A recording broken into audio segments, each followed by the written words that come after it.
Hey guys, tonight we begin with the twisted theatrics of the Roman Colosseum. A place where fairness was optional, lions were hungry, and subtlety was thrown into the arena alongside prisoners. So before you get comfortable, take a moment to like the video and subscribe. But only if you genuinely enjoy what I do here, and let me know in the comments where you're tuning in from and what time it is for you. It's always fascinating to see who's joining us from around the world. Now, dim the lights.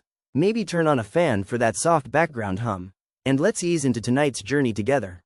The Roman Colosseum was not designed for sportsmanship. It was designed for spectacle and also possibly as a way for emperors to avoid doing actual paperwork. Today, we have stadiums for soccer. The Romans had stadiums for chaos. If you walked into the Colosseum expecting fairness, you'd be about as disappointed as someone who brought a picnic to a thunderstorm. The crowd wasn't looking for balance. They weren't here to see who fought best. They were here to see who fell best, ideally in the most theatrical way possible. Bonus points for flailing arms and tragic facial expressions. Let's be honest, the Roman definition of entertainment was robust. A perfectly matched fight between two trained gladiators. Sure, that happened, but far more common were the opening acts. Criminals, captives, or very unlucky people who happened to owe the wrong senator money. These folks were given the equivalent of a sharp spoon and told to make it dramatic.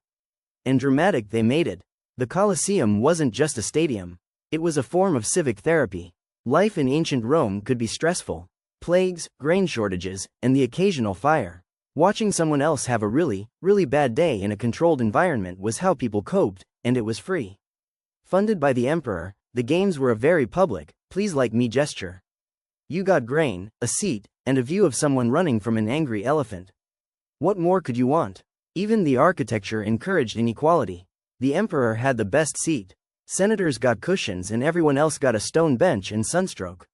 The actual people in the arena, they got an audience. So fairness, not exactly the design priority. This wasn't a fencing match. This was ancient Rome's version of dinner theater. If your dinner included fried dorm mice and the play ended in screaming. If you were a participant, you weren't measured by your win-loss ratio. You were measured by how loud the crowd got when you tripped over your own foot and fell directly into a net. Nothing says public service quite like forcing an untrained civilian to fight a heavily armed professional in front of 50,000 strangers. The Romans had a word for this entertainment, and while we have game shows and cooking competitions, they preferred something with slightly more risk and significantly fewer rules. Enter the gladiator versus amateur match, a charming tradition where a trained killer faced off against, say, a baker with a sword or a bureaucrat with an existential crisis. These weren't just one-off mistakes.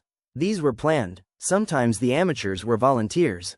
Sometimes they were condemned criminals, and sometimes they were just guys who really should have read the fine print. Gladiators, contrary to modern movie logic, weren't all enslaved nobodies. Some were volunteers, some were celebrities, and all of them were highly trained. They lived in schools, had coaches, and were basically professional athletes, except with more armor and fewer endorsement deals. Now, imagine pitting one of them against someone who learned sword fighting from watching shadows on a wall. The result was predictable, and that was the point. This wasn't about suspense. This was about spectacle. The audience didn't want a fair fight. They wanted to cheer for the obvious winner while pretending the other guy had a shot. It was the ancient Roman version of watching a squirrel try to drive a chariot. And for the amateur, well, they had options. Option 1. Survive long enough to be mildly impressive. Option 2. Survive long enough for the crowd to feel sorry for you. Option 3. Get hit so quickly and dramatically that the audience laughs and the emperor nods in approval. If you were particularly charming or dramatic, you might even earn a reprieve. Romans loved a good underdog story, especially if the underdog was bleeding just the right amount. But most of the time, the outcome was settled before the match began. The crowd knew it, the fighters knew it, even the guy sweeping the sand probably knew it. Let's say you're accused of a crime in ancient Rome. Maybe you stole something. Maybe you looked at the emperor's statue a little too long. Maybe your neighbor just really doesn't like you. Congratulations, you now qualify for a special appearance in the Colosseum. And by special appearance, we mean you're going to be introduced to a lion up close. Personally and probably without warning. The damnatio ad bestias or condemnation to the beasts was a Roman tradition that asked the important question. What if our justice system was also a zoo? It was Rome's solution to everything from theft to treason.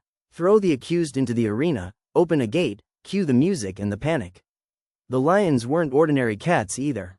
They were imported often from North Africa and treated like star performers. They got better transportation than most citizens and sometimes better food. The prisoner, meanwhile, got a tunic and a vague sense of doom. No armor, no weapon, occasionally a stick, because nothing says fairness like handing someone a twig and telling them to make it look exciting. This wasn't a fight, it was a message. The Empire didn't just punish you, it made you part of the show. The more dramatic your final moments, the more the crowd cheered, the more the Emperor smiled, and the more everyone forgot their rent was overdue. And yes, people brought their children. Because why go to the forum when you could teach your kids valuable life lessons like don't commit fraud or you'll be lunch? Sometimes the condemned surprised everyone. They ran, they dodged, they climbed things. There's at least one account of a man playing dead so convincingly that the lion lost interest. Unfortunately, the crowd didn't. They made sure the show went on. If you're thinking this seems excessive, the Romans would have agreed. But only if you suggested not using lions, that would have ruined the aesthetic. So, let's say the lion match is over and the crowds had their fill of seeing unarmed prisoners make friends with fate.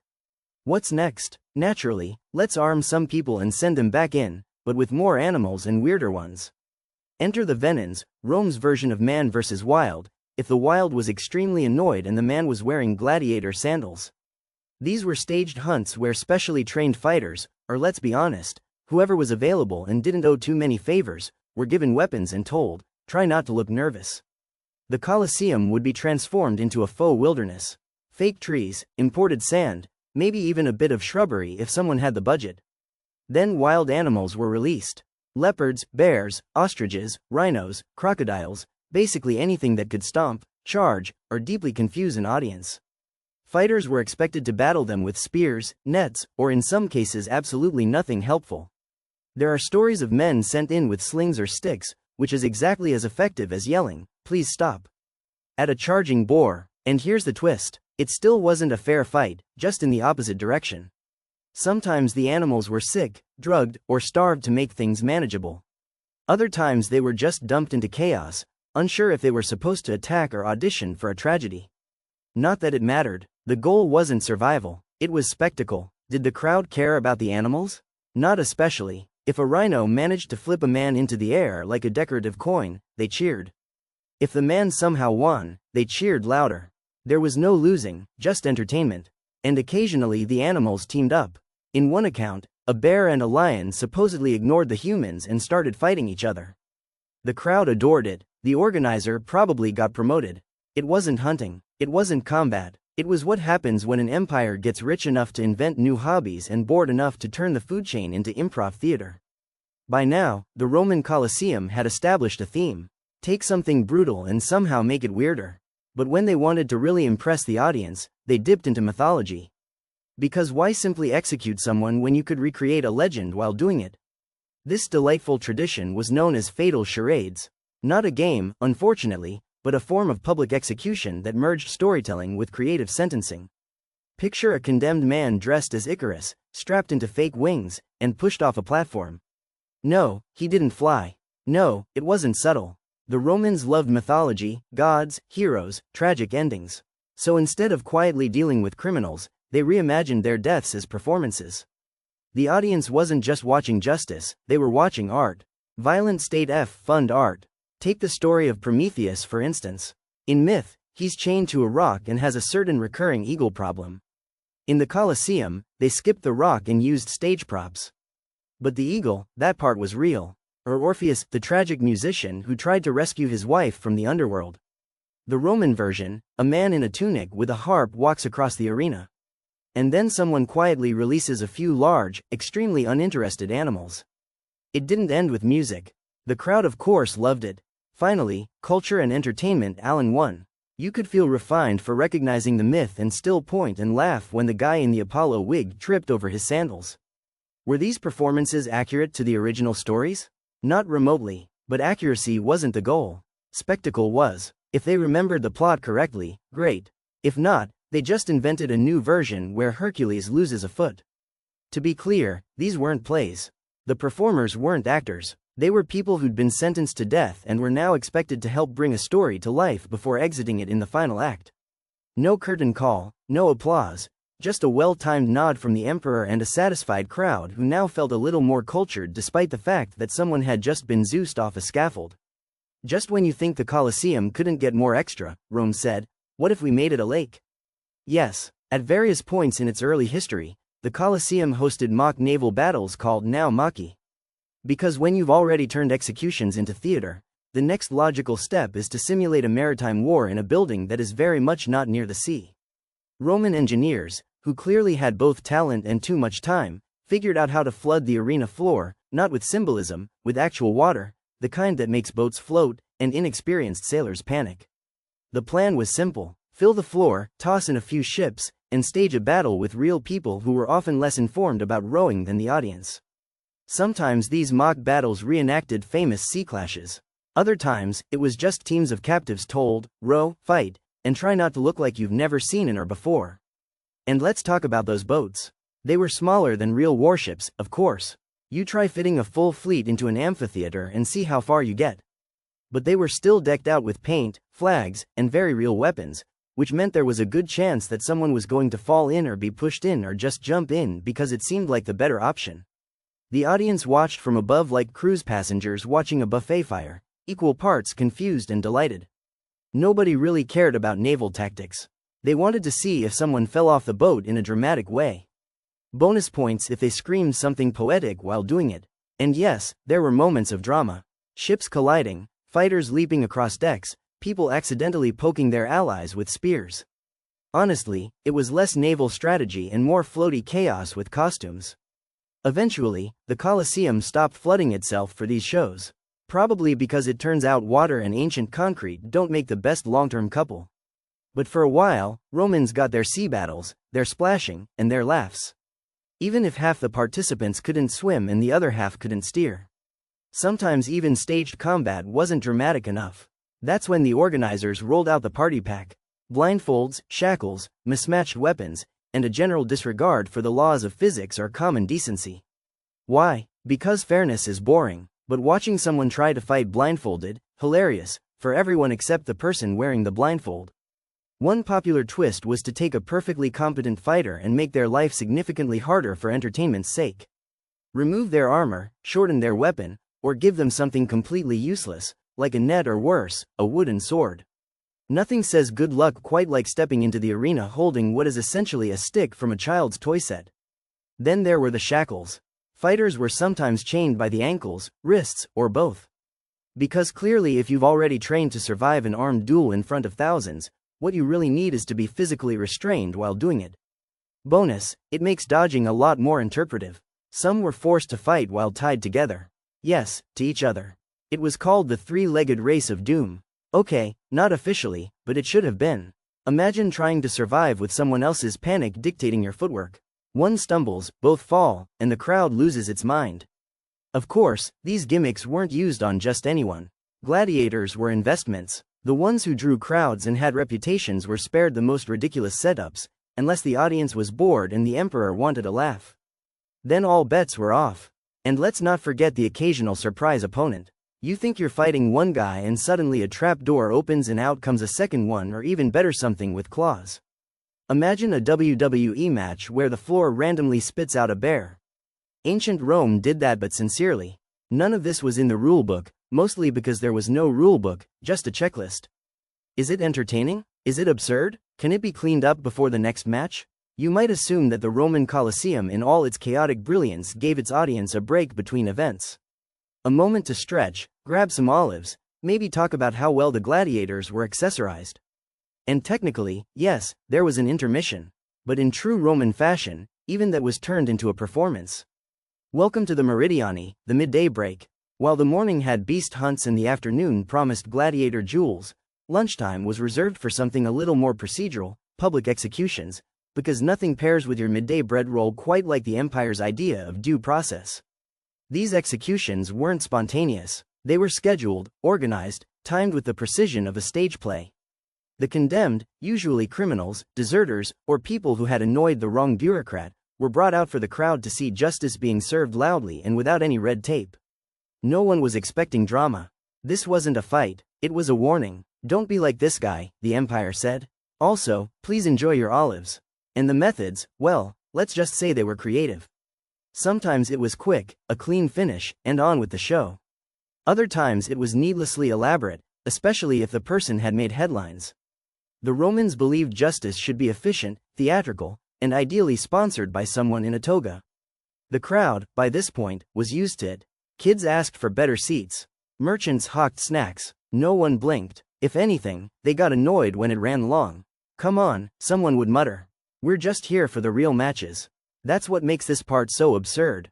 For the audience, executions were just filler content, like commercials, only instead of advertising soap, they demonstrated why you shouldn't steal one. And if that feels unsettling, that's kind of the point. The Colosseum wasn't just an arena. It was a carefully choreographed showcase of control. Every moment, including intermission, was designed to remind the public who had power and what happened when you challenged it. In modern sports, referees make the calls. In the Roman Colosseum, the final verdict came from thousands of sweaty spectators who had eaten too much bread and were possibly 2 goblets deep into wine. Yes, in Rome, justice was crowdsourced. After a gladiator match, the loser didn't always die immediately. If he fought well or at least flailed with enthusiasm, the final decision rested with the audience. Would he live to fight another day or become a cautionary tale for future footwork? Enter the thumbs. You've probably heard of the famous thumbs down meaning death. Except plot twist. Historians aren't entirely sure which thumb meant what. Some sources say thumbs up meant execution, like a sword being drawn. Others say thumbs down meant sheathing the blade, aka mercy. And others argue the gestures weren't even about thumbs at all, but more vague handwaving that made gladiators wish Romans had just invented scorecards. Either way, the audience's reaction mattered, and they were not shy. They came to the Colosseum ready to cheer, boo, and yell unsolicited opinions at people literally fighting for their lives. It was ancient Yelp, only with more tunics and fewer stars. If a fighter was boring, he might get silence, the worst possible outcome. If he was exciting, the crowd roared for mercy or punishment, or both. It was a little unclear, honestly, but very loud. Some gladiators courted favor. They played to the stands. They had fans. Yes, actual fan bases. Certain fighters were known by name and some even had merchandise. Okay, not official merchandise, but people wore carvings of them. Same idea. And if the emperor was present, oh, it got political fast. He could override the crowd's vote, granting mercy or insisting on execution. Either way, he was reading the room like a stand-up comic, but with higher stakes and fewer jokes. Well, depending on the emperor. So, while the games looked like chaos, they were weirdly democratic. At least for the fighters. If you entertained, you had a shot. If you didn't, well, the crowd was ready to vote with their voices, their hands, and occasionally their sandwiches. Because in the Colosseum, survival wasn't just about skill. It was about giving the people a good show and hoping they were in a generous mood. Of all the creatures you might expect to face in the Roman Colosseum, lions, tigers, that one guy with a net, the humble wild boar probably wouldn't top your list. But in ancient Rome, pigs weren't just food. They were part of the entertainment. And not in a cute farm-petting zoo kind of way. Wild boars were no joke. These were muscular tusk-wielding forest-born battering rams with hooves. Think of them as nature's angry bowling balls with less mercy and more momentum. Now imagine one of them charging at you in front of a cheering crowd while you try to look heroic in a leather skirt. Gladiators were trained for many things, but pig strategy was not high on the curriculum. Sometimes boars were used in animal hunts. Venations released into the arena for fighters to take down with spears. Other times, in an effort to keep things spicy, the bow were introduced mid-combat as surprise guests. Nothing livened up a duel like a 300-pound pig sprinting across the stage uninvited. In at least one event, records describe an animal so aggressive that it charged through props, ignored its handler, and nearly ran into the front row. The Romans loved it. Nothing says great public funding like airborne pork. And if you're wondering how this counts as entertainment to the Roman crowd, unpredictability was the point. A lion was majestic, a tiger was terrifying, but a boar, that was hilarious. Especially when someone underestimated it. Even emperors got in on the action. Some hosted themed hunts showcasing their exotic animal collections, including particularly fierce pigs, just to prove how well stocked their empire was in both bacon and bravado. The fighters, meanwhile, were mostly just trying to survive. You could train to counter a sword. You could anticipate a human, but a wild boar. That was pure chaos in pig form with tusks that turned kneecaps into hazards. And in the grand tradition of Roman entertainment, no one asked the important question, should we be doing this? They just asked, can we fit another boar into this scene? Spoiler, they could, and they often did. The arena floor was no ordinary stretch of sand. Beneath it lay a labyrinth of tunnels, cages, lifts, and pulleys. All carefully designed to ruin someone's afternoon. These mechanical marvels allowed stage hands to raise animals, props, or sometimes entire set pieces into the arena with unsettling theatrical timing. You're a gladiator mid-fight, sweating under the Roman sun, and just as you're about to win, boom, the floor opens and out comes a leopard. Not part of the match, just bonus content. This was not accidental. Roman event planners, yes, that was essentially a real job, loved surprises. Why have a normal jewel when you could turn it into an obstacle course with hidden lions? And it wasn't just animals, sometimes chariots would roll out, sometimes fire pits, sometimes large wooden constructs meant to represent mythological backdrops like the underworld or a poorly made volcano. All of it designed to keep the crowd engaged, and the participants deeply confused. It turned combat into theater and theater into absolute chaos. You didn't just fight your opponent. You fought the floor, the props, and your growing suspicion that someone behind the scenes was laughing very hard. These trapdoors were operated by teams of slaves and workers beneath the stage, coordinating timing with the precision of a military operation, or at least a mildly chaotic circus. One wrong lever and suddenly a bear appeared in the wrong scene, or worse, didn't appear at all, leaving two fighters awkwardly circling each other for 20 minutes. To the audience it was thrilling, to the combatants it was a lesson in humility and ankle awareness, because in the Colosseum you weren't just facing opponents, you were facing architecture. Stage design and the Roman Empire's deep commitment to surprising people with unpleasant things. If the gods truly favored the brave, then surely they also appreciated the ones who managed not to fall through a trapdoor mid-victory pose. At first glance, gladiator versus gladiator matches sound like the fairest part of the Colosseum schedule. Two trained professionals well matched facing off in front of a roaring crowd like ancient UFC, but with better outfits. But of course, this is Rome, and fairness as always was optional. While some bouts were evenly matched for dramatic tension and crowd investment, many others were rigged faster than a politician's re-election campaign. One fighter might be a seasoned veteran with years of arena experience. The other, a terrified rookie who just figured out which end of the sword was the business end, and don't get too attached to the idea of standard weapons, either. Sometimes one fighter got a gladius and a shield, the other got a net and a trident. Not because it made tactical sense, but because the crowd liked variety, and someone in event planning had a flair for chaos. These odd pairings had names. The Secker versus the Ricciarius Trident guy was especially popular. One had armor, a big helmet, and traditional gear. The other wore almost nothing, carried a glorified fish fork, and relied on dodging for dear life. It was less battle of equals and more conspedi McBare feet, avoid being flattened. Why the mismatches? Because Rome loved contrast. The sight of two identically armed fighters was boring. But throw a bulky armored tank against a wiry, nearly naked rope flinger. Now that's entertainment. And if one gladiator had a growing fanbase or a sponsor to impress, the match might be tilted in his favor. Not so he could prove himself, but so he could look even cooler while winning. Gladiators weren't just fighters, they were investments, walking brand names. If someone had a dramatic win streak or a distinctive fighting style, the empire leaned in. Fans bought figurines, children reenacted their victories. Merchandising wasn't official, but it existed. So, yes, sometimes they were handed an easy victory just to keep the legend alive. The losing fighter, well, he was either forgettable or unlucky, possibly both. Because in the Colosseum, balance was an illusion. The audience didn't come for sportsmanship. They came to see someone outmatched and hopefully outmaneuvered. And if that person somehow won anyway, now that was a story. If you thought the Roman Colosseum was just about swords and sand, think again. It was also about spin, and not the kind that happens when someone gets hit too hard and falls in a dramatic spiral. No, this was politics. The Colosseum wasn't just a place to entertain the masses. It was a PR machine custom-built to remind everyone exactly who was in charge. Every event, every match, every oops, we released two tigers moment was part of a carefully curated imperial message. Obey or else. Executions weren't just punishments, they were statements. Traitors, rebels, or just people who annoyed powerful senators were dispatched publicly and theatrically, often with backstory and staging. One day, you're in a scroll with a bad opinion. The next day, you're playing Fallen Hero number 2 in a reenactment of a myth you didn't ask to be part of. And the Emperor, he wasn't just watching, he was starring.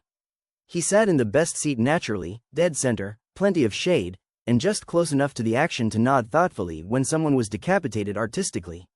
The crowd watched him as much as the fights. His reactions mattered. If he gave a thumbs up, it wasn't just a gesture. It was a headline. Some emperors used the games to build favor. Bread and circuses, remember? Keep the people fed and distracted and they won't notice the empire's budget falling apart. Others used it to intimidate. A public execution here, a surprise lion there, all very motivating.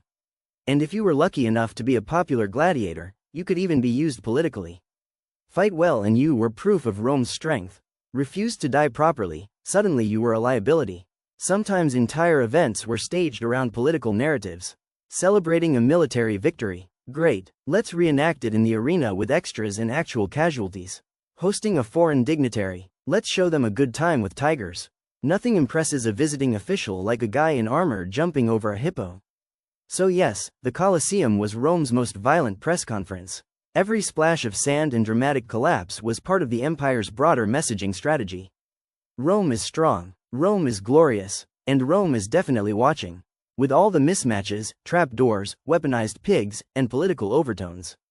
Why did the Colosseum stay open for so long? Simple, Rome was addicted to spectacle. These weren't just shows, they were cultural events, political tools, social glue, and occasionally legally questionable therapy for a civilization that desperately needed hobbies.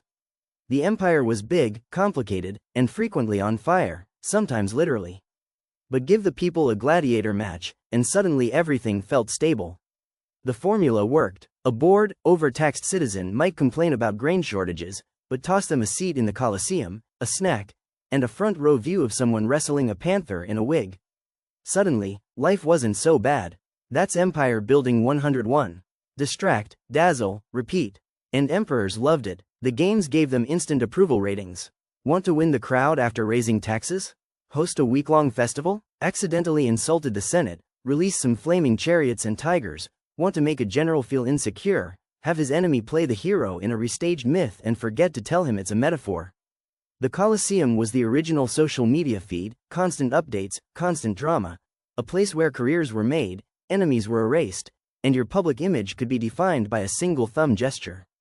No comment section though, just roaring applause or complete silence, which in Rome was basically a down vote. But even the greatest empires get tired. Over time, the shows became less extravagant, the animals harder to import, the audience less dazzled. By the time Rome began to crumble, even the Colosseum started to feel like yesterday's news. Sand and stone don't last forever, and neither do attention spans. Still, the legacy lingered. Even today, we remember the Colosseum not as a sports arena, but as a monument to how far society will go for a good show. It wasn't fair, it wasn't kind, but it was unforgettable, because when you build a stage for 50,000 people and fill it with fire, iron, and politics, well, you're not aiming for subtlety. You're aiming for history. Imagine you're a farmer in ancient Ireland. It's April 30th and the winds are shifting. You look out over the rolling hills and mutter to yourself, "Yep, time to light something on fire again." Welcome to Beltane, the ancient Celtic fire festival that wasn't just about celebrating the start of summer. It was about surviving it. While modern folks might pop a sunscreen bottle and complain about the heat, your ancestors were busy stacking wood and herring cows between two roaring bonfires. Why? Because they believed the smoke could purify, protect, and maybe even impress the local spirits. In this world, fire wasn't just a handy tool. It was a living force, a mediator between realms. Lighting it wasn't casual, it was sacred. The druids, the spiritual MVPs of the community, were in charge of the flames. They'd chant, gesture dramatically, and eventually summon a central bonfire known as the need fire, which every household flame in the region was right from. Think of it as a spiritual reset button, but with way more sparks and fewer user manuals. As the fires crackled, villagers would lead their livestock, yes, the actual cows and sheep, between the twin blazes. It sounds a bit excessive, but this was insurance against disease and misfortune. Want your cattle to stay healthy and productive? March them through fire. Want to stay fertile? Take a daring leap over the flames yourself. Nothing says romance like mild singing. And of course, there was dancing, naked or clothed, depending on the year and how much me was involved. Couples might jump the flames together to bind their love, while solo dancers hoped to stir some divine matchmaking from above. Beltane was more than a festival. It was a ritual of seasonal transformation, a fiery handshake between mortals and the other world.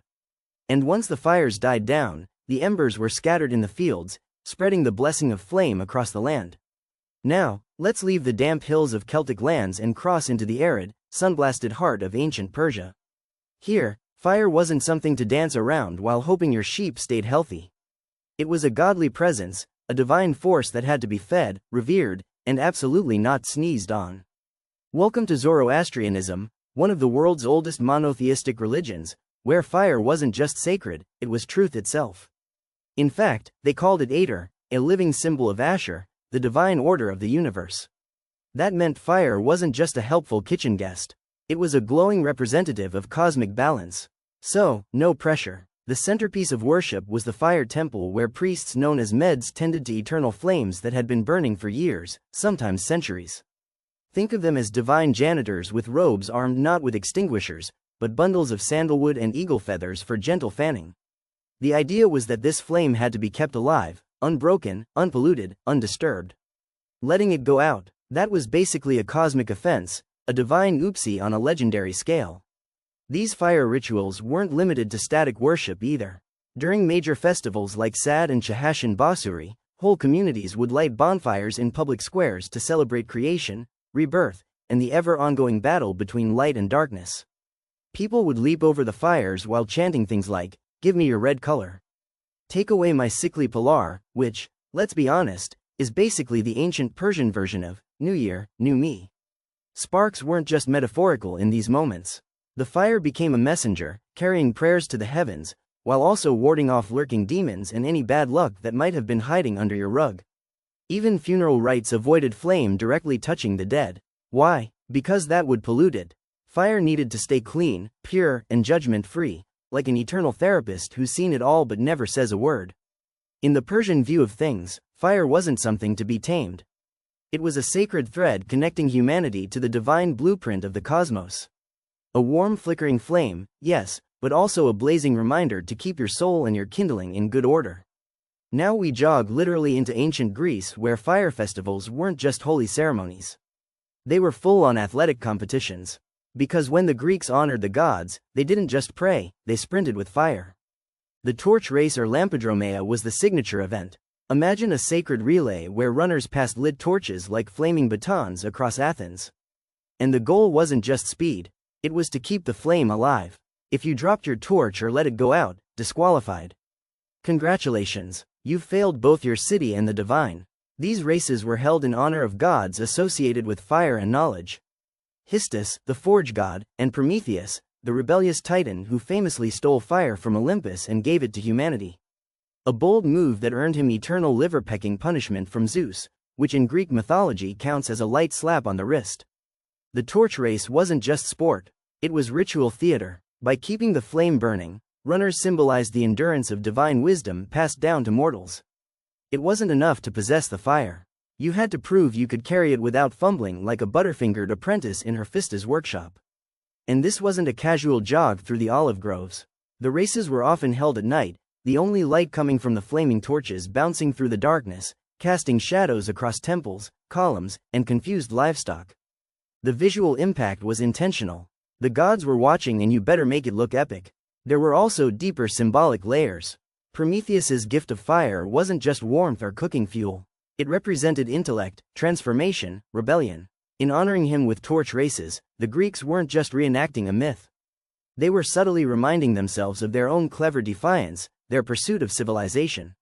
Even if it came at a divine cost, winners received a crown or a small statue, possibly even a jar of olive oil because this is Greece we're talking about. But the real prize was glory and maybe a temporary break from angry gods smiting your crops. So the next time you see a modern Olympic torch relay, know that it's not just a sports tradition. It's a flickering echo of Greek reverence for stolen fire, cosmic rebellion, and the timeless art of running really fast while not burning your eyebrows off.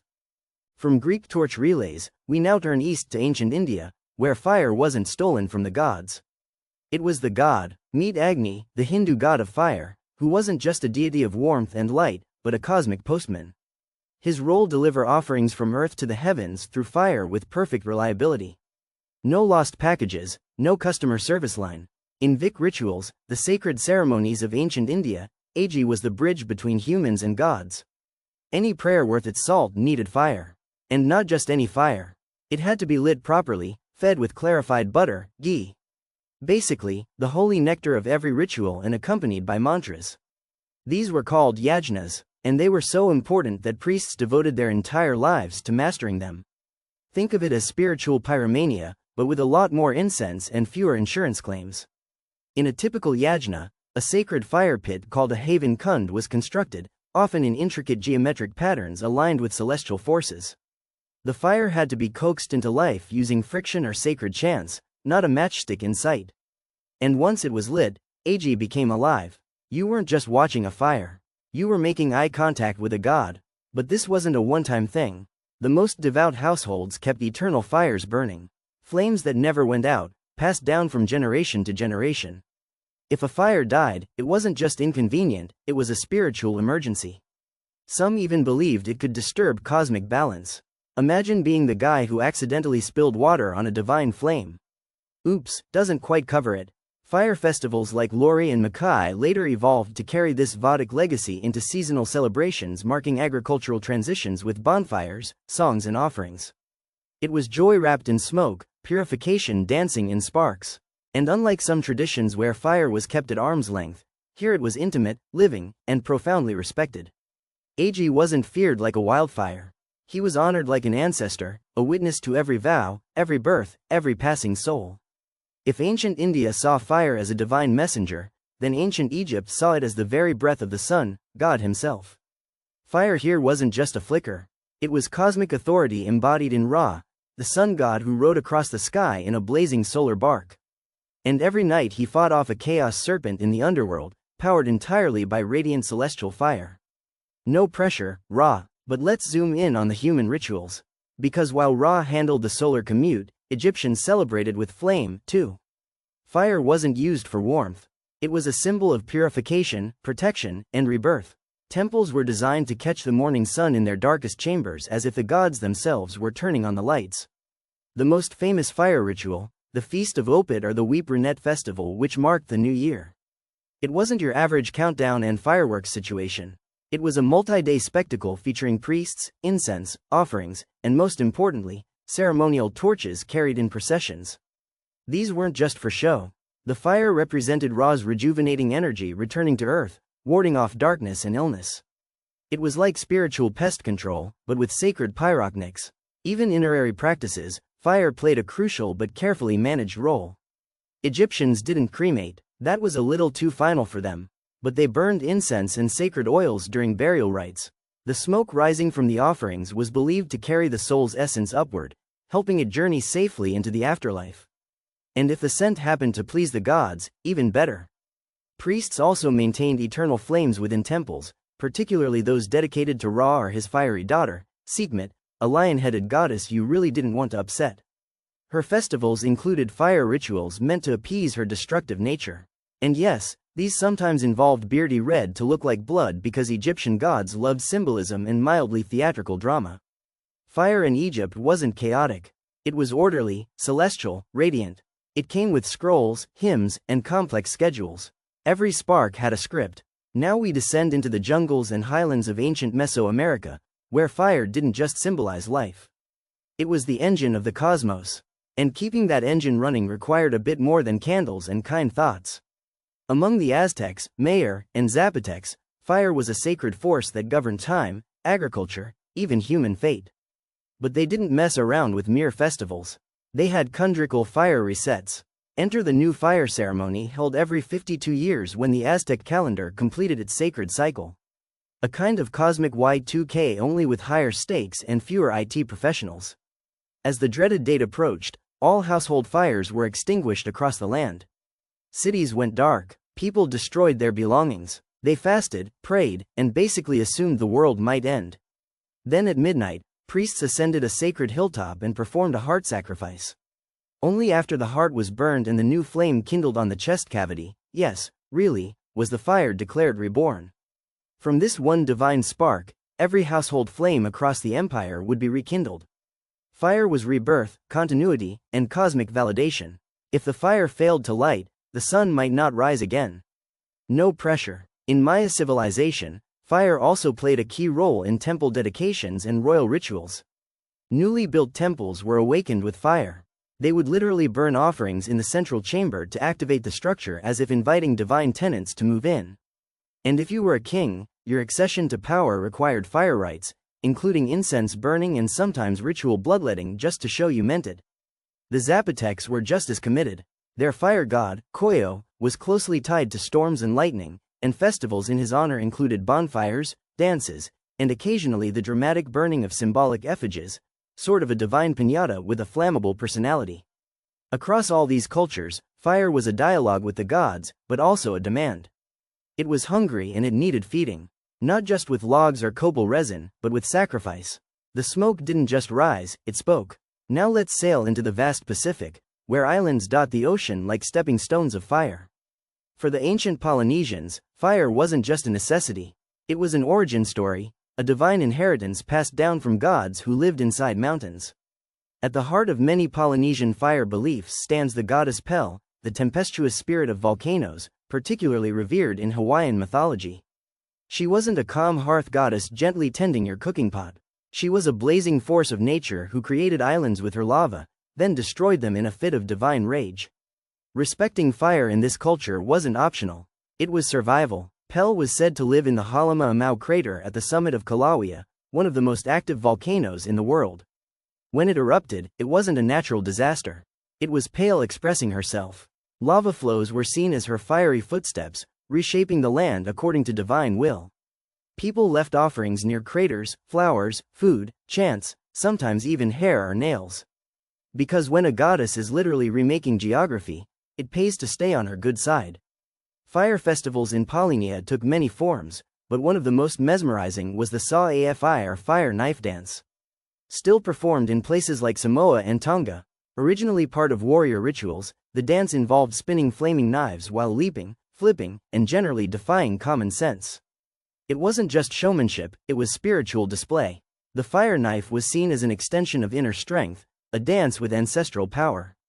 In everyday life, Polynesians used fire to cook in earth ovens, light paths during ceremonies, and communicate with the spirit world. Fire was the bridge between visible and invisible, the earthly and the divine. Even funeral rites involved sacred torches and chants, guiding the soul toward ancestral realms across the sea. Some islanders believed that ancestral spirits traveled on flame, visible in the flickering of torches or the glow of fireflies. To ignore or mishandle fire was to risk offending both gods and ghosts. You'd think the frigid lands of ancient Scandinavia would be too cold and soggy for fiery rituals.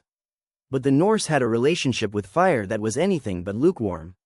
In a land of icy fjords and eternal winters, fire meant more than comfort. It meant survival, both physical and spiritual. At the heart of Norse mythology is a cosmic duality, fire and ice. The world itself was born from the clash between Muslim, the realm of fire, and Niflheim, the land of frost. When the two collided in the primordial void of Ginnungagap, sparks flew literally. And out of that chaos came the first being, Ymir, and eventually the gods. So fire wasn't just essential, it was a creator and a destroyer. The most feared fire figure in Norse mythology was Surta, a fire giant from Muslim who according to prophecy would ride out during Ragnarok, the Norse apocalypse, with a flaming sword in hand. His mission, burn the world to ash. You can see how fire wasn't taken lightly. On a more earthly level, fire festivals marked seasonal changes, especially the end of winter and the return of the sun. Celebrations like Yule, which later merged with Christmas, were deeply fire-centric. Great logs were burned for days. Hello, Yule log, representing the rebirth of the sun. The longer it burned, the better your luck for the coming year. Lighting the Yule fire wasn't just cozy, it was cosmic insurance. Bonfires were also lit during midsummer festivals where the light was at its peak and spirits roamed more freely. Leaping over flames, a practice shared with other cultures, was believed to grant protection, fertility, and possibly the ability to impress your crush. And when it came to death, fire had the final word. Viking funerals weren't all longboats and slow-motion archery, but yes, cremation was common, and fire was believed to release the soul to Valhalla or Folkvanganger, the afterlife realms of warriors and the chosen. The fire cleansed, elevated, and honored. It was part farewell, part transformation, and part dramatic flair. Across the ancient world, fire wasn't just life-giving, it was judgmental. It could warm your home or incinerate your legacy. For many cultures, fire became the ultimate test, a tool of divine justice, spiritual purification, and cosmic reckoning. And unlike modern courts, there were no appeals. In ancient India, fire wasn't only a god, it was also a witness. In the epic Ramayana, Sita, wife of the hero Rama, had to undergo a trial by fire, literally. After being kidnapped and rescued, she walked through flames to prove her purity. The fire, Agi himself, emerged not with a guilty verdict, but with a divine nod. She was unscathed and therefore innocent. A hot mess of gender expectations, yes, but also an example of how fire was seen as the final arbiter of truth. In medieval and ancient Europe, similar ideas took root in trial by ordeal. Suspected criminals, witches, or unfortunates with bad luck were sometimes subjected to fire-based tests like holding a red-hot iron or walking across glowing coals. If their wounds healed cleanly, they were innocent. If not, well, you probably didn't want to be around for the closing arguments. While these trials weren't exactly spiritually uplifting, they showed the lingering belief that fire could reveal divine will. In Zoroastrianism, one of the earliest notions of fire as judgment emerged in the concept of Chinvat Bridge, the crossing point to the afterlife. At death, souls would walk a blade-thin bridge above a river of molten metal. Those who had lived righteously would find it as gentle as warm milk. The wicked, let's just say they discovered that divine metal has no chill. Even the Aztecs who worshipped fire with meticulous devotion saw it as a cyclical trial. If their new fire ceremony failed, the world could end. Fire, once a gift from the gods, could also become their chosen method of cosmic deletion. It kept humanity humble and maybe a little flammable. Throughout all these traditions, fire became a mirror. What you brought to it, truth, guilt, devotion, or fear was what it revealed. Whether in sacred rites or terrifying trials, fire was the final exam of the soul. In ancient Egypt, paying taxes wasn't just an economic duty. It was practically a spiritual obligation. The pharaoh wasn't your average bureaucrat. He was the divine middleman between gods and humans. So when he demanded tribute, it wasn't viewed as exploitation. It was seen as maintaining cosmic balance. Mat, the sacred order of the universe. Nothing like being taxed by a god to keep things in perspective. Money, as we know it, didn't really exist in early Egyptian society. So how did the pharaoh fill his royal coffers? Grain. Lots and lots of grain. The Nile's annual flooding ensured fertile fields, and after harvest, scribes would arrive, clipboard in hand, or rather papyrus scroll, to measure exactly how much you owed. They used rope, sticks, and something resembling a calculator made of frustration. If your land produced 10 sacks, you might owe 3 to the state. Not paying, not an option. You could lose your land, your cattle, or find yourself mysteriously volunteered for a state labor project because yes, you could also pay in labor. The towering pyramids of Giza weren't built by aliens or slaves. They were built in part by taxpayers. If you didn't have enough grain or goods, you could be conscripted for public works, hauling limestone, digging irrigation canals, or constructing the latest shrine to Horus. Congratulations, you're now part of Egypt's National Infrastructure Initiative. The whole system was recorded meticulously by scribes, those sharpied record keepers with a monopoly on literacy. They documented everything from how much wheat you owed to whether your donkey was taxable. Yes, even animals could be taxed. If it moved and had value, chances are the state wanted a piece of it. Egypt's tax system was centralized, efficient, and when needed, brutally enforced, but it was also flexible. During years of famine or poor flooding, tax collectors might reduce quotas, not out of kindness necessarily, but because dead farmers don't pay taxes. Leave it to the Romans to turn bodily functions into taxable assets. In the sprawling empire of marble forums and gladiator games, taxation was both a bureaucratic art and a source of legendary grumbling. You could be taxed for land, slaves, doors, and yes, urine because nothing says efficient government like charging people to pee. Let's start with the infamous urine tax or vectal uranie. Public urinals and fullers' workshops collected human urine, which was then used, no joke, as a source of ammonia to bleach clothing and tan leather. So when Emperor Vespasian realized this bodily byproduct was chemically useful, he did what any responsible emperor would do. He taxed the collectors. The phrase money doesn't stink. Pecunia non lit was born when his son Titus questioned the morality of such a tax. Vespasian handed him a coin and asked if it smelled. It didn't, point made, but that's just the tip of the imperial iceberg. Rome had taxes on windows to encourage modest architecture. Slave ownership came with its own tariff, and inheritance taxes could shave off a chunk of what you left behind. There was even a sales tax, though it only applied to free citizens. Because if you were enslaved, congratulations. You were already a form of taxable property. Tax collectors were called publicani, and let's just say they weren't winning popularity contests.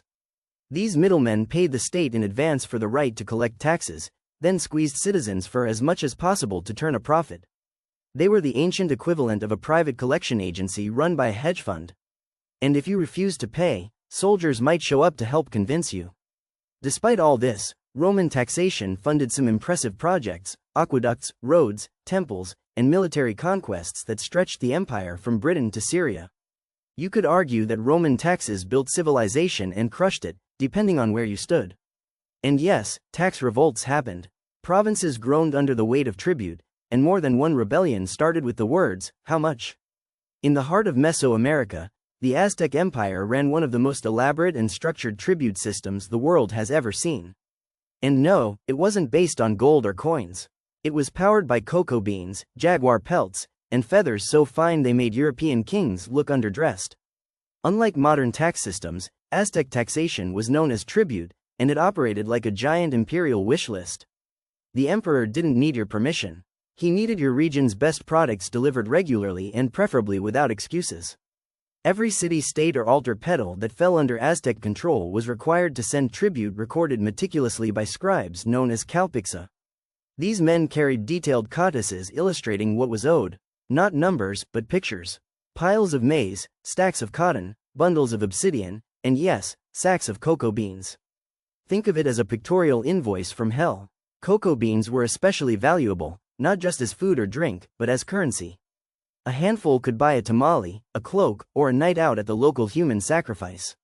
They were so prized that counterfeits tried to hollow them out and refill them with dirt.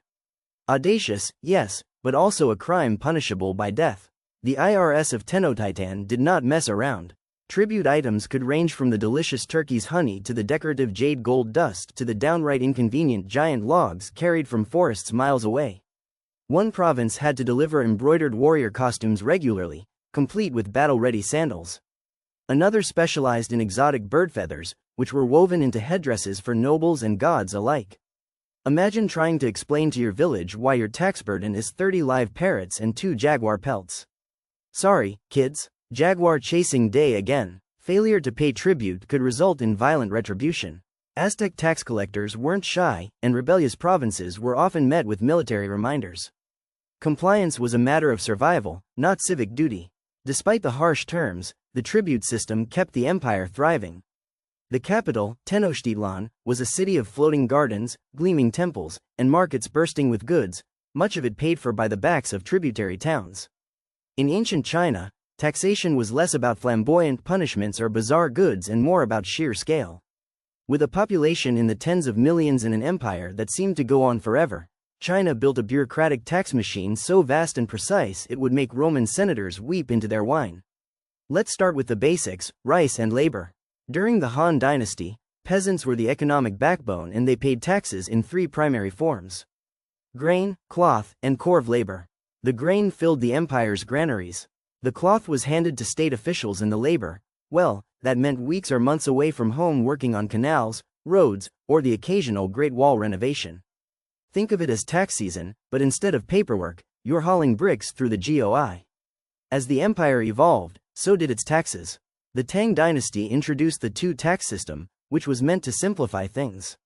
It required twice-yearly payments, once in summer, once in autumn, calculated according to how much land you owned and how many people you had lying around eating your rice. In theory, it was fair. In practice, tax collectors had a flexible understanding of fair. And then came the salt tax, the quiet empire builder. Rather than taxing everyone equally, the government slapped a heavy tax on salt, a daily necessity. Everyone needed it, especially in a time before refrigerators. And so the state made a fortune. For centuries, salt revenue funded armies, palaces, and bureaucrats' pensions. It's no exaggeration to say Salt underrode dynasties. But taxation wasn't just about funding. It was about control. Census taking was practically an art form, as were land surveys and household registries. The goal to know exactly how much rice you grew, how many sons you had, and whether you were hiding a second ox behind the barn. Of course, it wasn't all order and harmony. Excessive taxation was one of the top causes of peasant revolts like the Yellow Turban Rebellion, which exploded in the late Han period. When farmers are starving and still being asked for 30% of their rice, bad things tend to happen. Long before modern accountants began asking for your W-2s, ancient Mesopotamians were already inventing the fine art of taxation with clay tablets, reed styluses, and absolutely zero tolerance for creative deductions. In the land between the Tigris and Euphrates, the Sumerians, Babylonians, and Assyrians created the world's first tax system, and with it, history's first recorded complaints about taxes. Instead of paper forms, scribes etched tax records into soft clay. These cuneiform tablets, thousands of them, documented everything from barley contributions to livestock tallies. If you think your local tax office is slow, try waiting for your grain levy to be logged by a man scratching symbols into mud. The staple tax, barley. In early city-states like Uruk and Lagash, farmers paid a portion of their harvest to the temple or palace. And the temples weren't just religious centers. They were full-blown economic hubs with tax officials, storerooms, and surprisingly stern priests. But grain wasn't all. Mesopotamians taxed fishermen on their catch, traders on their goods, and craftsmen on their workshops. Even donkeys weren't safe. If you had a working donkey or a cart, congratulations. You were now a small taxable transport business. Under the Babylonian king Hammurabi, taxation became even more structured. His famous legal code, one of the oldest in the world, laid out penalties for tax evasion, overcharging officials, and cheating the system. In some cases, the punishment wasn't just a fine. It was death or dismemberment. So if you ever feel like your modern tax form is harsh, remember at least it doesn't come with a potential amputation. One unique feature of Mesopotamian taxation was its integration into public works. Citizens might pay taxes in bricks, silver, or labor, helping build canals, ziggurats, and city walls. If you couldn't pay in goods, the state could take your time or your children's time. Nothing says fiscal responsibility like loaning your kid to the temple for a season. Yet, despite its age, the Mesopotamian tax system was remarkably efficient. It helped manage sprawling cities, fund irrigation networks, and support armies. In other words, it kept the whole operation from crumbling like a sun-baked mud brick. In ancient Greece, taxes were less about state order and more about awkwardly passing the bill around. Unlike centralized empires like Egypt or China, many Greek city-states, especially Athens, relied on a mix of civic pride, social pressure, and well-disguised tax avoidance strategies. Let's start with the basics. Direct taxation on citizens was rare. Athenian citizens didn't pay income tax like we do today. Instead, they were expected to contribute to the state through liturgies. A fancy way of saying, hey, rich guy, it's your turn to pay for a play, a worship, or a festival. These weren't technically taxes, but try saying no and still getting invited to dinner. Meanwhile, foreigners and medics, resident aliens who lived and worked in Athens, did pay taxes. They were required to fork over a monthly protection fee which covered the privilege of not being a full citizen. Essentially, thanks for living here. Now, cough it up. Trade was another goldmine. Import and export goods came through the bustling port of Piraeus, and Athens made sure to grab its cut with customs taxes, tolls, and docking fees.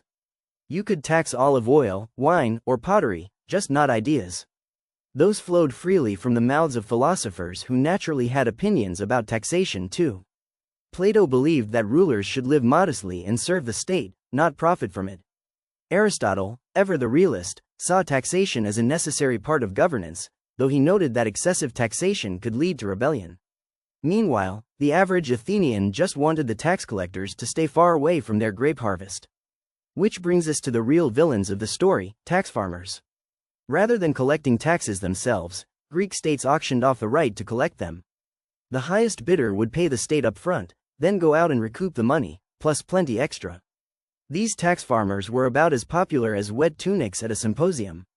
Despite the chaos, the system worked more or less. Taxes funded temples, wars, roads, and democracy itself. But resentment simmered, especially among the poor, and tax abuse occasionally led to public outrage, lawsuits, or exile. Welcome to the Inca Empire, where you didn't pay taxes with money, or even cocoa beans. You paid with your hands, feet, and spine. The Inca created one of the most impressive civilizations in the Americas, stretching across modern-day Peru, Ecuador, Bolivia, and Chile. And they did it without coins, markets, or written language. So, how did they fund it all? With a tax system based entirely on labor, known as the mitar. The mitar wasn't a suggestion. It was mandatory state service. Every able-bodied male citizen owed the empire a set number of days each year, usually spent building roads, farming state land, mining silver, or hauling stones for temples and fortresses. Picture the Inca tax form as a calendar, not a bill. The genius of the mitar system was its efficiency. Instead of centralizing everything in one place, the empire broke up labor across thousands of local communities called alleys.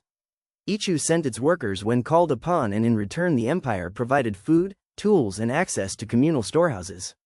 You gave your time and got survival. Need a bridge over a mountain gorge?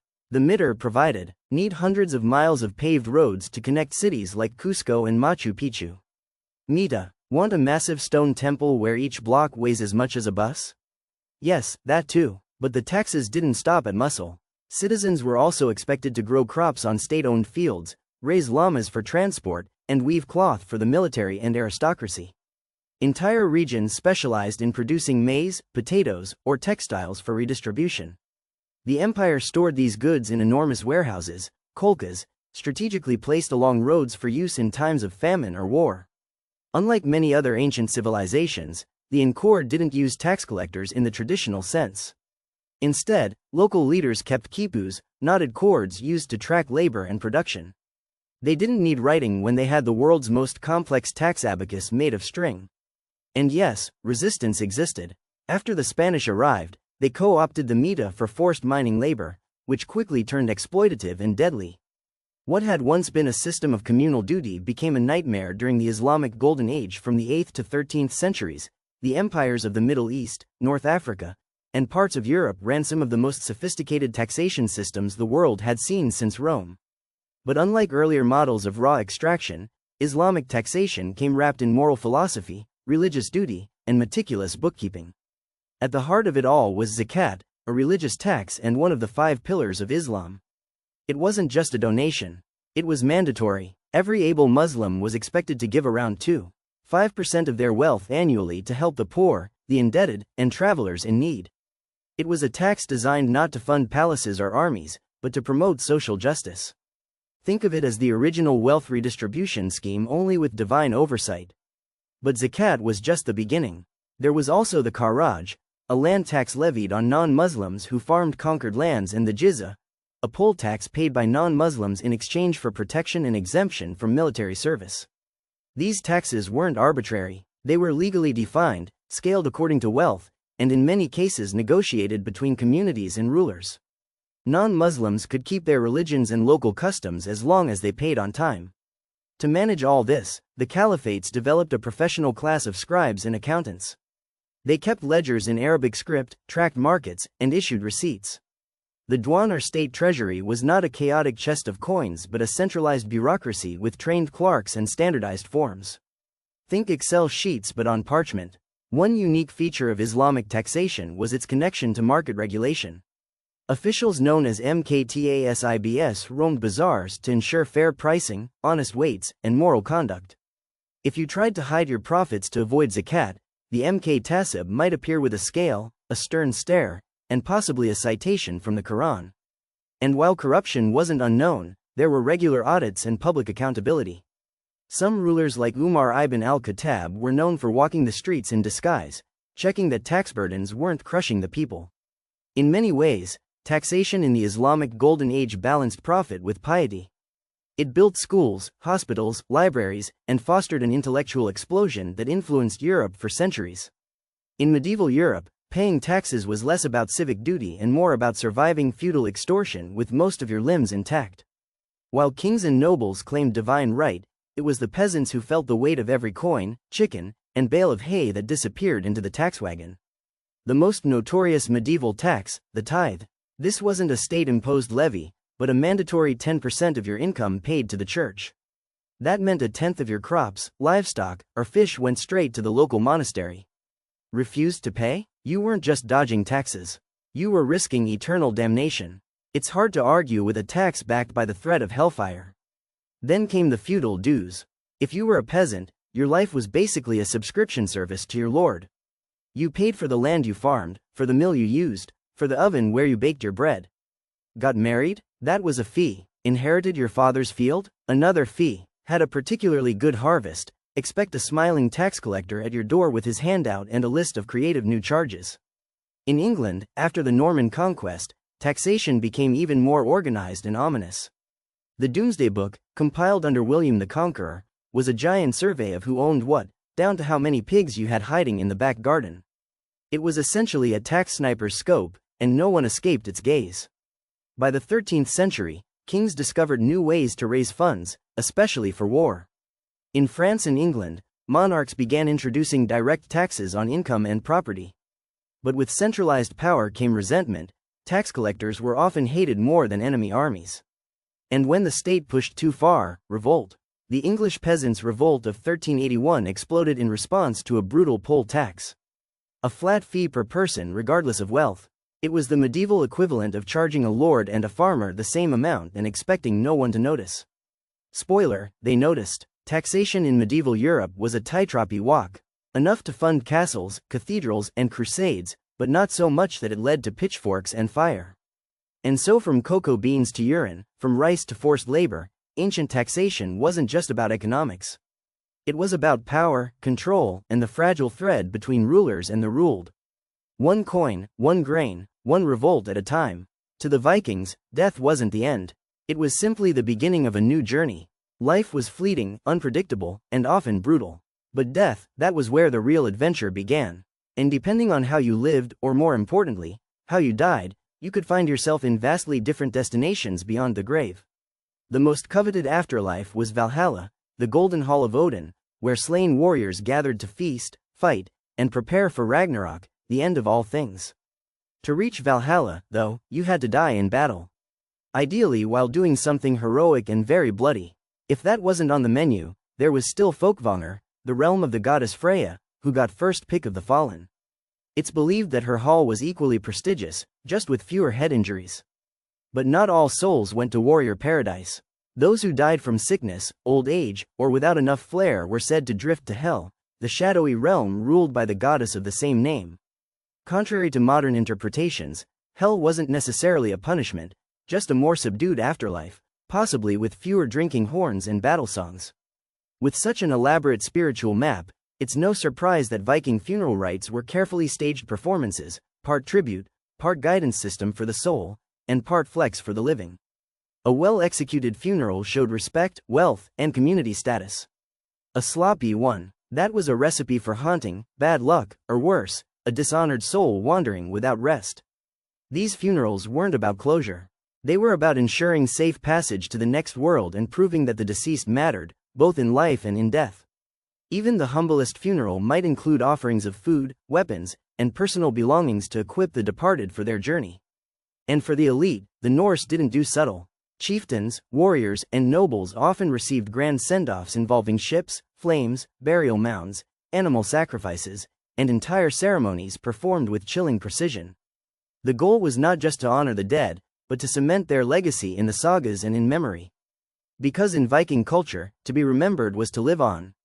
The funeral wasn't the final chapter. It was the first page of the afterlife. In Viking society, the dead weren't just dumped in a pit and forgotten. They were prepared with care, intention, and a touch of theatrical flair.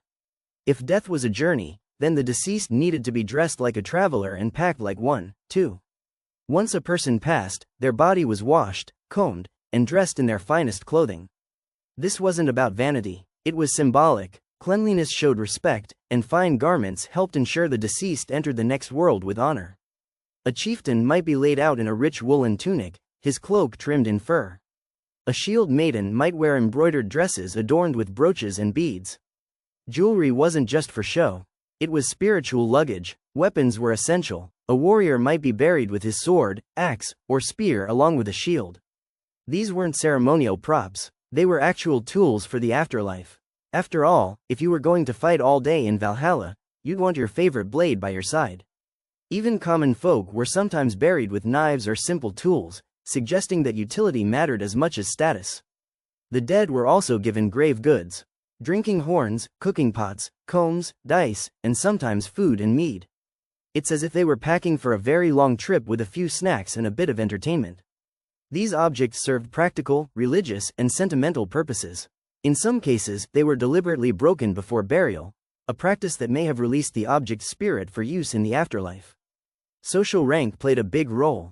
The wealthier or more important the person, the more elaborate the prep. There are records of servants or slaves being sacrificed to join their masters, though these were rare and usually reserved for high-ranking individuals.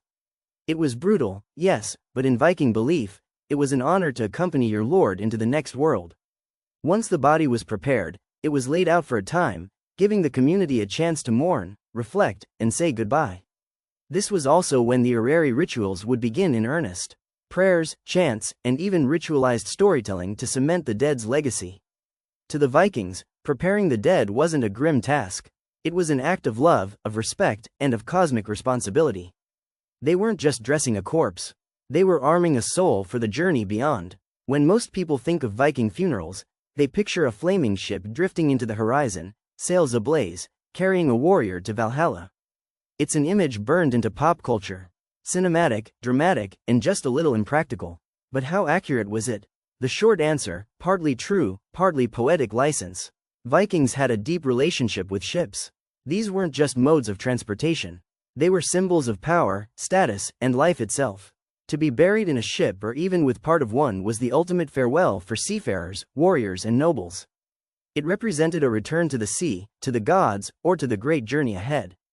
But contrary to popular belief, most Viking funeral ships were not set on fire and pushed out to sea.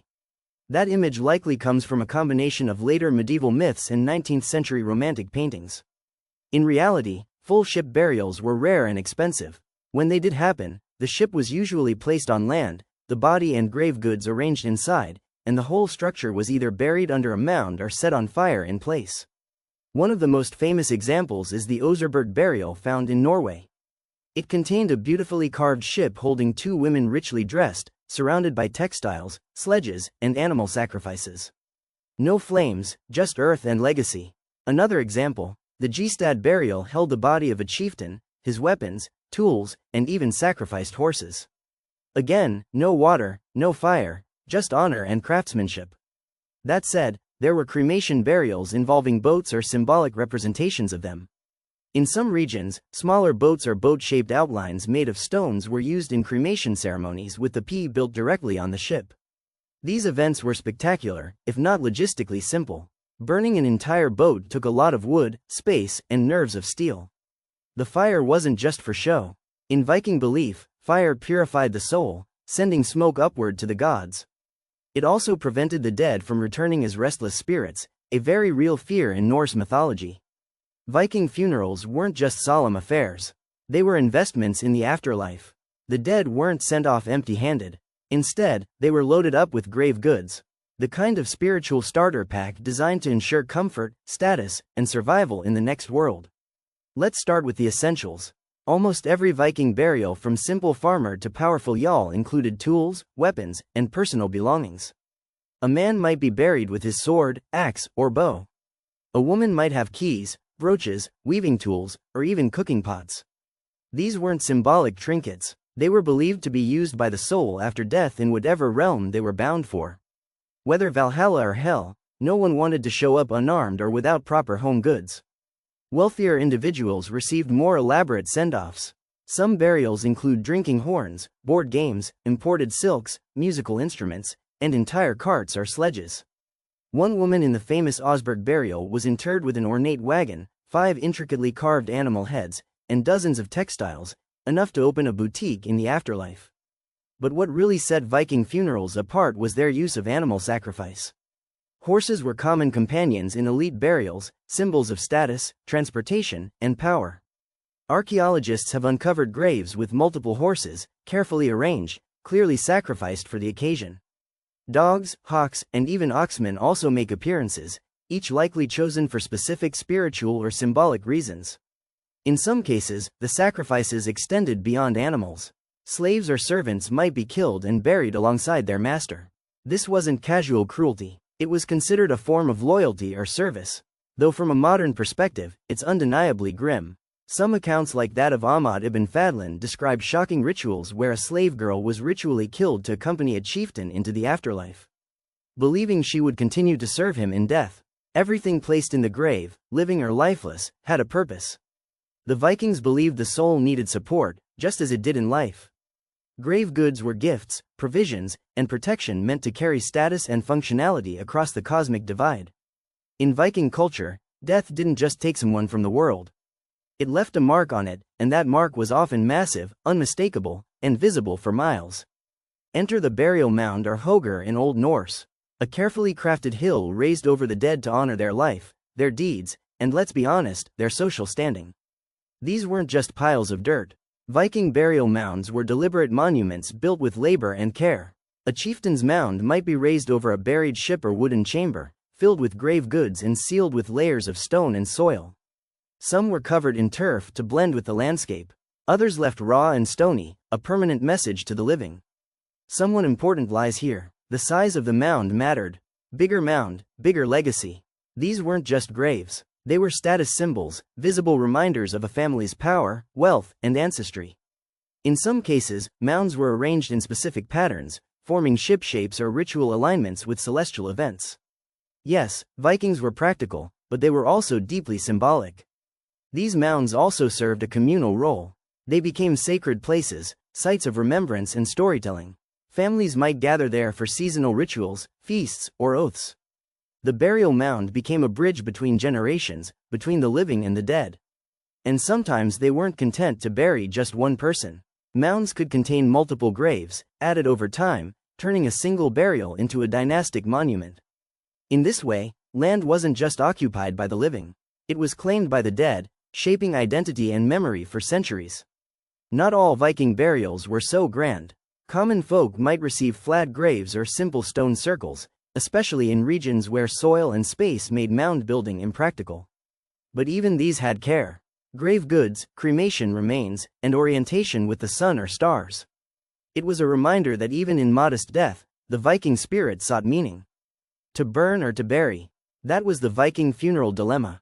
And the answer depended on region, status, era, and belief.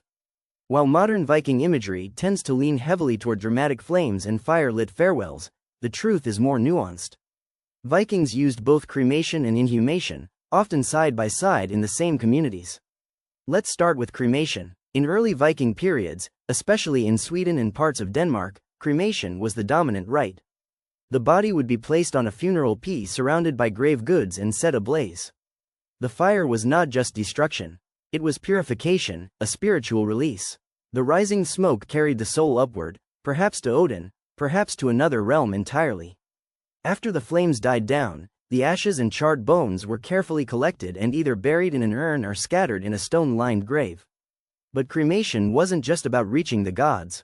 It also served practical purposes. In societies where space was limited or where wild animals posed a threat to shallow graves, fire made sense. And let's not ignore the psychological side. Cremation ensured the dead didn't return. Norse myths are full of restless spirits, undead warriors, and revenants. Reducing a body to ash made haunting less likely. As time passed, especially by the late Viking Age, inhumation, the burial of intact bodies, became more common, particularly under the growing influence of Christianity. Inhumation was more in line with Christian ideas of resurrection and bodily preservation. But even before Christianity, some Viking communities favored burial in chambers, ships, or wooden coffins, with the body laid out in full dress, surrounded by goods, animals, and tools. Interestingly, both methods often coexisted.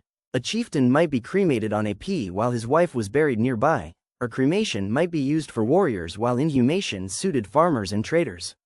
The choice could reflect personal identity, social class, or regional custom. What united both rites was the attention to detail and honor. Whether turned to smoke or sealed beneath a mound, the Viking dead were treated with reverence as travelers heading into the next world, however they chose to get there. Viking funerals weren't quiet affairs. They were ritualistic send-offs full of song, storytelling, toasts, and symbolic acts. While the physical treatment of the body, burning, burying, loading into ships was essential, the rituals of the living were just as important. To die well was one thing, but to be remembered properly, that was immortality. At the heart of many Viking funerals were songs and poetry. Skalds or poets played a crucial role in preserving the memory of the deceased. They composed eoges and funeral verses recounting the person's deeds, their lineage, their victories, and even their personality quirks. These verses weren't just mournful, they were epic, casting the dead in the mold of saga heroes. If you weren't sung about at your own funeral, did you even die a Viking? Funerals also involved ritual toasting. Known as the minne, drinking horns were passed, me flowed, and each toast honored not just the departed, but the gods, ancestors, and fate itself. These were solemn moments, but also deeply social, blending mourning with camaraderie. It was grief expressed with firelight and fermented honey. Offerings were made at the gravesite, sometimes food, sometimes weapons, sometimes blood. Sacrifices, especially of animals, could accompany the funeral, intended to guide or sustain the soul in the afterlife. These rituals were often led by a Gothi priest or vulvar sirs who conducted ceremonies with chants, symbolic gestures, and possibly a few unprintable incantations. In wealthier funerals, ritualized performances took place. Ibn Fadlan, the 10th-century Arab diplomat, famously described the funeral of a Rus chieftain, likely Norseman settled along the Volga, which involved days of preparation, animal sacrifices, and the ritual killing of a slave girl who volunteered to accompany her master. Though horrifying by modern standards, it reveals the theatrical and religious weight the Vikings gave to death rites. Finally, memorial feasts could be held weeks later. These served to settle affairs, redistribute possessions, and honor the legacy. New leaders might be named, oaths sworn, stories told again. For the Vikings, death wasn't just a loss. It was a story to be told, a song to be sung, and a life to be celebrated with fire, voice, and drink. While fire consumed the body, and song carried the soul, stone preserved the name. In Viking society, memory wasn't left to chance. It was carved letter by letter into the very bones of the earth. And thus came the rise of the runestone, one of the most enduring Viking traditions of all. Runstones weren't gravestones in the modern sense. You weren't placing a small marker next to a plot. You were erecting a public monument meant to be seen, read, and respected. These stones stood along roads, near bridges, at crossroads, and beside burial mounds, bold declarations of the life and legacy of the dead.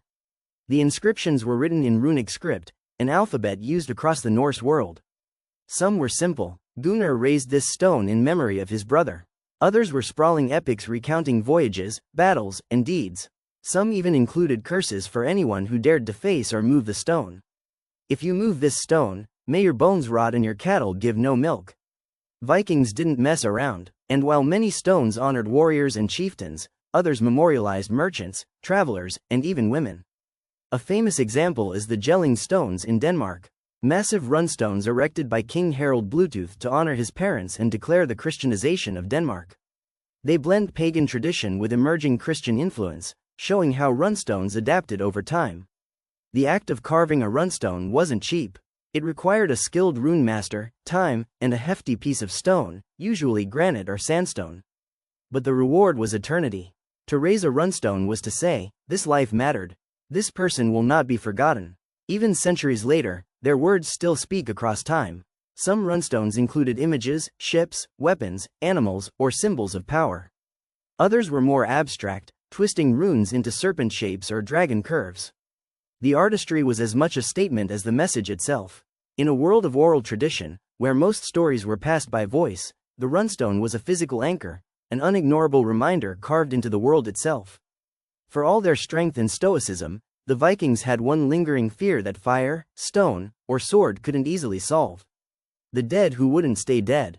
Because in Norse belief, not all spirits departed peacefully. Some lingered, some returned, and some refused to leave at all. These were the Draugr, restless dead, who rose from their graves with bloated bodies, glowing eyes, and a very bad attitude.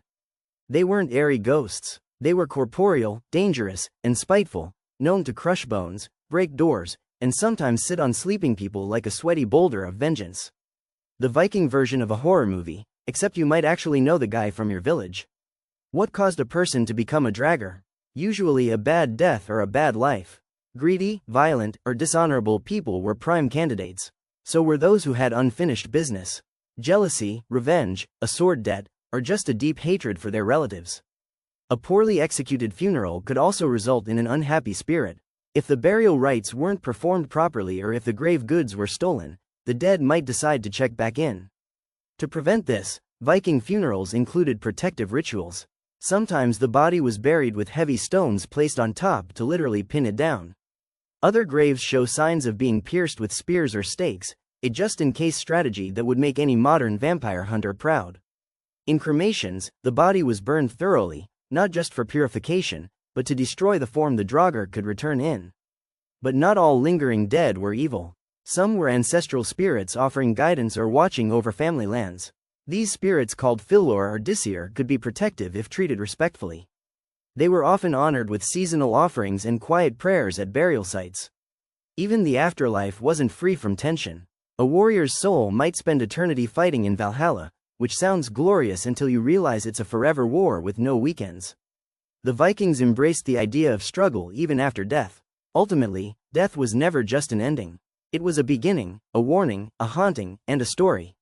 The dead were never fully gone.